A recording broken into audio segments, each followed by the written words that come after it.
የኢትዮ ቴሌኮም ሰሞኑን ባጋራን መሰረት እንግዲህ ቀላል የማይባል ኪሳራ ደርሶበታል። የኢትዮ ቴሌኮም ይህ ኪሳራ ከመድረሱ ከአንድ ዓመት በፊት ለህዝብ ኢትዮ ቴሌኮም በሼር መልክ ሲሸጥ ሊያጋጥም የሚችለውን ተግዳሮትና ሼሩን ለሚገዙ ሰዎች ደግሞ የሚያገኙትን ጥቅም ነጥብ በነጥብ አስረድቼ ነበረ። ያንን ሳስረዳ ታዲያ የራሴን ሐሳብ ግምታዊ አተያይ አልነበረም ያስቀምጥኩትኝ። እንደ ዓለም አቀፍ ተመራማሪነቴ ራሱ ኢትዮ ቴሌኮም ሼር ለመሸጥ ያወጣውን ፕሮስፔክተስ የተባለውን ዶክመንት ዋቢ በማድረግ ያንን ዶክመንት አናላይዝ አድርጌ አቅርቤ ነበር።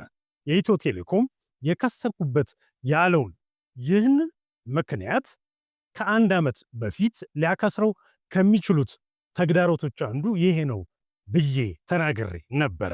ዛሬ ላይ ያንን ዋቢ አድርጌ እንደዚህ ብዬ ነበረ ስል በዓለም አቀፍ ተመራማሪነቴ ያገኘሁትን ዕውቀት ስለሚመሰክርልኝ ደስ ይለኛል።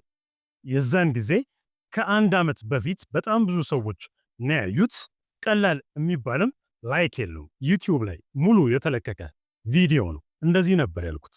በሶስተኛ ደረጃ ደግሞ ያለው ስጋት የከረንሲ ኤክስቼንጅ ሪስክ የሚባለው ነው። የምንዛሪ ልውውጥ አደጋ አለ ኢትዮጵያ ውስጥ። ምክንያቱም የኢትዮ ቴሌኮም በዋናነት እንግዲህ ለውጭ ምንዛሪ መዋዠቅ የተጋለጠ ነው የሚለው ነው። ቀጥታ እንግዲህ ከዶክመንቱ አናላይዝ ያደረኩትን ዶክመንቱ ራሱ የሚናገረው ነው እዚህ ጋር የማቀርብላችሁና ከዚህ ጋር በተገናኘ ታዲያ በዋናነት የኢትዮ ቴሌኮም ኮንትራቶች የያዘው በዩኤስ ዶላር፣ ዩሮ እንዲሁም ደግሞ በጃፓን የን እንደሆነ ነው ዶክመንቱ የሚናገረው። ከዚህ ጋር በተገናኘ የኢትዮጵያ ብር ዋጋ በጣም እያሽቆለቆለ በሄደ ቁጥር የኩባንያው የስራ ማስኬጃ ወጪዎች እንዲሁም ደግሞ የዕዳ አገልግሎት ሸክም በከፍተኛ ደረጃ ሊጨምር ይችላል።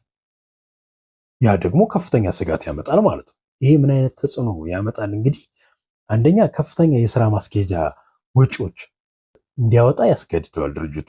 በዚህም ትርፋማነቱ ይቀንሳል ማለት ነው። ይሄም ደግሞ እንዲሆን የሚያደርገው ምንድነው? የዓለም አቀፍ ግዴታዎች ነባራዊ ሁኔታዎች ስለሚያስገድዱት ነው።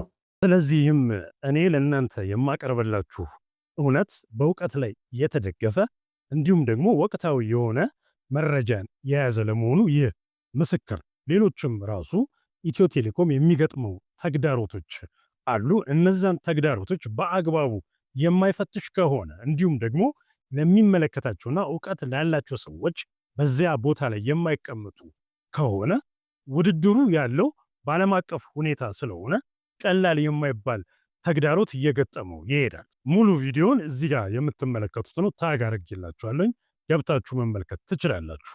አክሲዮኑን የገዙ ሰዎች ደግሞ የሚያገኙትን ጥቅም አያይዤ ስላቀረብኩኝ ማለት ነው። ስለዚህ ይሄ የሚያመለክተው በትክክለኛ ያልተዛባ እንዲሁም ደግሞ ወገንተኝነት የሌለበት ማለትም ባያዝ ያልሆነ የምርምር ውጤት ስታቀርቡ ልክ እንደ ትንበያ ያ ሆኑ ደግሞ አሁን እኔ መጥቼ እንዳቀረብኩት እንደዚህ መናገር ይቻላል በነፃነት። እኔ የማቀርብላችሁ መረጃና ዕውቀት ከፖለቲካ የጸዳ ለማንም ያልወገነ እውነት ላይ የቆመ መሆኑን በዚህ ማረጋገጥ ትችላላችሁ።